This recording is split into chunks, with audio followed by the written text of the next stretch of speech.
ಎಲ್ಲರಿಗೂ ನಮಸ್ಕಾರ. ಇವತ್ತು ರಂಜಾನ್ ಹಬ್ಬ. ನಾವೆಲ್ಲರೂ ಸೇರಿ ಒಟ್ಟಿಗೆ ಪ್ರಾರ್ಥನೆಯನ್ನ ಮಾಡಿದ್ದೇವೆ.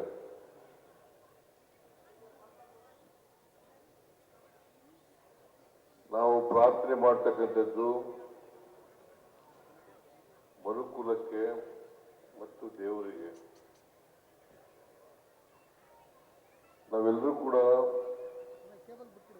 ಮಾನವರಾಗಿ ಬಾಳತಕ್ಕಂಥದ್ದು ಅತ್ಯಂತ ಅವಶ್ಯ. ಪ್ರತಿಯೊಬ್ಬ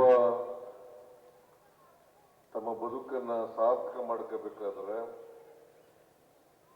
ನಾವೆಲ್ಲರೂ ಕೂಡ ಮಾನವೀಯತೆಯಿಂದ ಪರಸ್ಪರ ಪ್ರೀತಿ ವಿಶ್ವಾಸಗಳಿಂದ ಇರ್ತಕ್ಕಂಥದ್ದು ಅತ್ಯಂತ ಅವಶ್ಯ. ಭಾರತ ದೇಶ ಅನೇಕ ಜಾತಿ ಧರ್ಮಗಳಿಂದ ಕೂಡಿರ್ತಕ್ಕಂಥ ದೇಶ, ಸಂಸ್ಕೃತಿಗಳಿಂದ ಕೂಡಿರ್ತಕ್ಕಂಥ ದೇಶ. ಈ ದೇಶದಲ್ಲಿ ಯಾವುದೇ ಜಾತಿ ಧರ್ಮ ಇದ್ರೂ ಕೂಡ ನಾವೆಲ್ಲರೂ ಕೂಡ ಏಕತೆಯಿಂದ ಬಾಳ್ತಕ್ಕಂಥ, ಒಟ್ಟಾಗಿ ಬಾಳ್ತಕ್ಕಂಥ ಕೆಲಸವನ್ನ ಮಾಡಬೇಕು. ಯಾವುದೇ ಧರ್ಮ ದ್ವೇಷವನ್ನ ಬೋಧನೆ ಮಾಡಲ್ಲ. ಅದು ಇಸ್ಲಾಂ ಧರ್ಮ ಇರ್ಬೋದು, ಹಿಂದೂ ಧರ್ಮ ಇರ್ಬೋದು, ಕ್ರೈಸ್ತ ಧರ್ಮ ಇರ್ಬೋದು, ಸಿಖ್ ಧರ್ಮ ಇರ್ಬೋದು.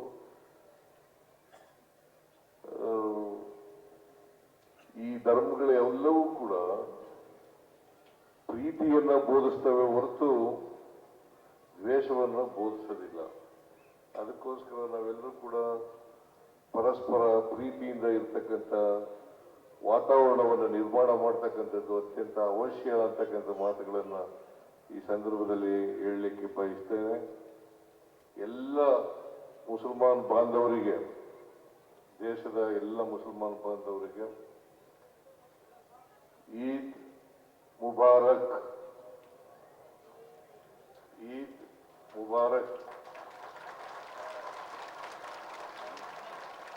ಎಲ್ಲ ಮುಸಲ್ಮಾನ್ ಬಾಂಧವರಿಗೂ ಹಬ್ಬದ ಶುಭಾಶಯಗಳು. ನಿಮ್ಮೆಲ್ಲರಿಗೂ